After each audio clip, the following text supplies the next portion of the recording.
Hello everyone, সবাই কেমন আছেন? আশা করি ভালো আছেন। দেখছেন আমি কাঁচা আমের আমসত্ত্ব বানাবো। তার জন্য আমগুলোকে ধুয়ে ভালো করে কেটে এভাবে 5 মিনিট বয়েল করে নিচ্ছি।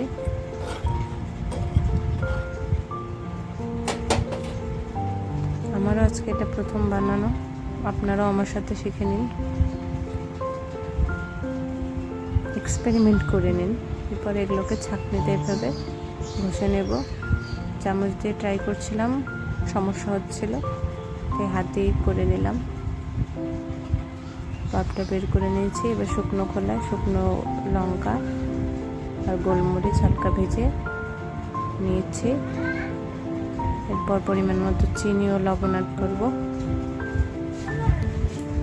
একটু বেশি পরিমাণেই চিনি লাগবে, যেহেতু আম টক আর আমি একটু ঝাল মিষ্টি নোনতা বানাবো।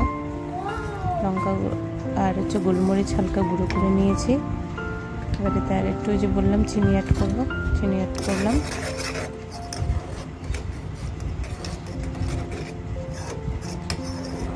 হালকা করে নেড়ে চেড়ে নেবেন আর একদম কম আঁচে এটাকে জাল দিতে হবে। মশলাটাকে অ্যাড করে নেব, অ্যাড করে এগুলোকে ভালো করে নেড়ে চেড়ে নেব। আমি কোনো ফুড কালার দিইনি, আপনারা চাইলে ফুড কালার দিতে পারেন। কালার ছাড়াই সুন্দর কালার আসছে।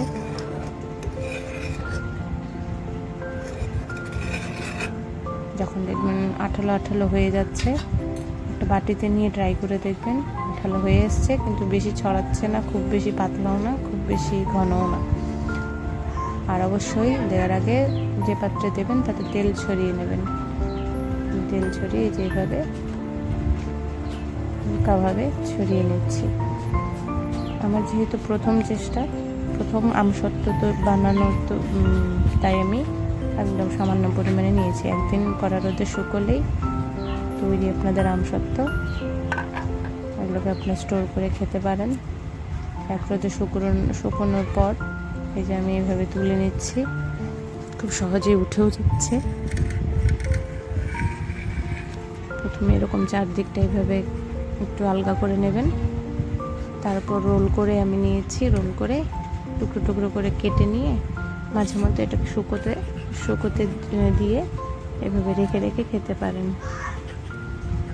কেমন লাগলো কমেন্টে জানাবেন, সঙ্গে থাকবেন। ধন্যবাদ।